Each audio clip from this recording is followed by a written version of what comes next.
Oceangate Expeditions offers you the once-in-a-lifetime opportunity to be a specially trained crew member safely diving to the Titanic wreckage site.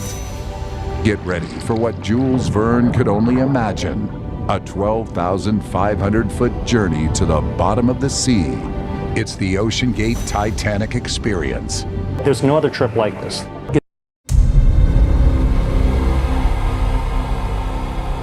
It's tougher to go to the bottom of the ocean than it is to the far side of the moon. This is not a thrill ride for tourists. It's much more. It is an 8-day, one-of-a-kind experience. You will be trained as a mission specialist and record valuable findings. This is not tourism. You're contributing. It's not a ride at Disney, you know. There's a lot of real risk involved.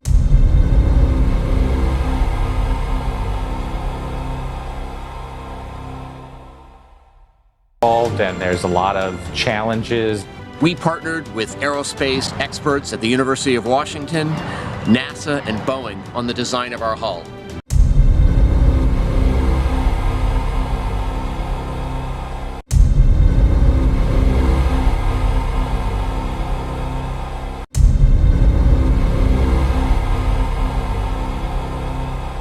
Every time you take to the sea, there's so many things that have to go right. It's very well engineered and very safe. But the certification protocols that all other deep submergence vehicles except this one, implosion, as Bob described it, such a violent event, is first and foremost in our minds. The pressure boundary, which is what they call the hull of the sub, that the people go inside, is obviously first and foremost. Many people in the community were very concerned about this sub, and a number of the top players in the deep submergence engineering community even wrote letters to the company saying that what they were doing was too experimental to carry passengers and that needed to be certified and so on. So.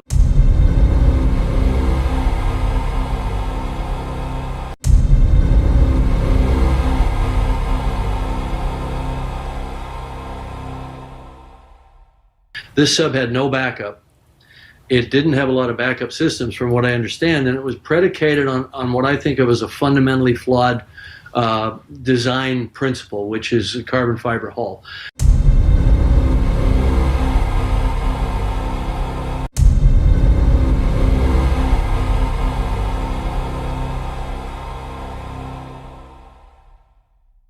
The communication is really key, I think, knowing that they never lost communication.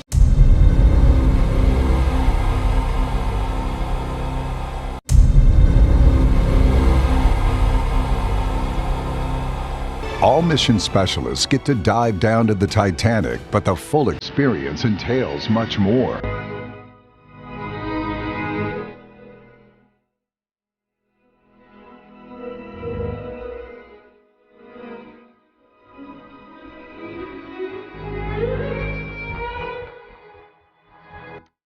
This afternoon at 3 p.m. Eastern, we got the news everyone was dreading.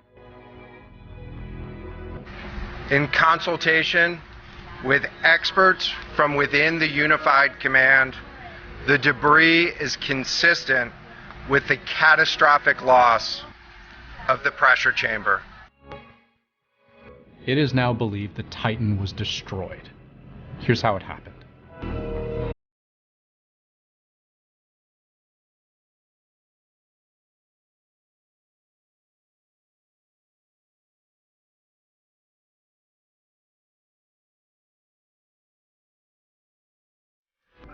This was a catastrophic implosion of the vessel, which would have generated a significant broadband sound down there that the sonar buoys would have picked up. They would have heard the implosion if it had happened while their sonar buoys were deployed, but they heard nothing.